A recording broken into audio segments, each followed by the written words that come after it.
क़िबला साईं हाजी ख़ान मोहम्मद जी जेको social media ते इहा जाखोड़ कई आहे, हिन खे एतिरी कामयाबी मिली आहे, इन बारे में तव्हांजो छा ख़्यालु आहे? बिस्मिल्लाह रहमान रहीम। सब खां पहिरियां त मां हाजी ख़ान मोहम्मद चाचड़ ऐं उन्हनि जी टीम खे मुबारकबाद ॾियां थो जेको इन बहितरीनु कमु कयो आहे ऐं इन पैगाम खे आम कयो आहे ऐं असांखे ख़ुशी थी आहे।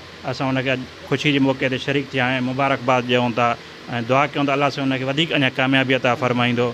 ऐं ॾिसो न, हे अहिड़ो पैगाम आहे जेको झर झंग पहुचे थो, उन में पंहिंजे मुर्शिद जो पैगाम बि आहे ऐं वॾी ॻाल्हि इहा आहे जेके समाजी बुराइयूं उन जे ख़िलाफ़ बि हिन जूं नातियूं आहिनि, उहो बि हिकिड़ो पैगाम मिले थो। सो इन ते असां ख़ुशी आहे ऐं दुआ आहे त अलाह सां कामयाबी अता।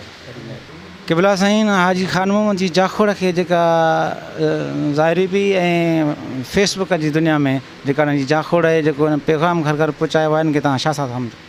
हीअ हिकु तमामु सोशल मीडिया द्वारा ऐं तमामु बहितरीनु प्रोग्राम, ऐं उन खां पोइ जो ख़ान मोहम्मद महिनत करे रहियो आहे ऐं फारूक अहमद चाचड़ हिकु असांजो माना ईअं सम्झो गौसिया जमायत जो शान में बि इज़ाफ़ो करे रहिया आहिनि, शान आला थी रहियो आहे। उन खां पोइ जेको आहे जेकी बि ख़िदमत करे रहिया आहिनि गौसिया जमायत जे उन मक़बूलियत ऐं जेको बि माण्हुनि ते दर्स नथो पुॼे उन्हनि ताईं पुॼाइण लाइ करे रहिया आहिनि। ऐं इनशा असां बि मियां साईं जन असां समूरे ख़ान मोहम्मद चाचड़ सां, फारूक अहमद चाचड़ सां, जेका बि गौसिया जमायत आहे उन सां ताउन बि रहंदो ऐं दुआयूं बि रहंदियूं ऐं अॻिना बि इनशा ताला जेकी बि ॿिया दोस्त असांजा नथा करे सघनि उन्हनि खे बि इहो अर्ज़ु आहे त इन खे अॻिना बाहि तकमील ताईं पुॼाइनि ऐं जेतिरो थी सघे आहे। सोशल मीडिया दौरु छा आहे, जिते माण्हुनि ते दर्स नथो पुॼे, को ॾिसे थो, को मिसाल अॻे माण्हू पंधु करे वेंदा, हाणे मिसाल फेसबुक ते ॾिसी करे माण्हू सुठो दर्स फैलाईंदा। जेकॾहिं सुठो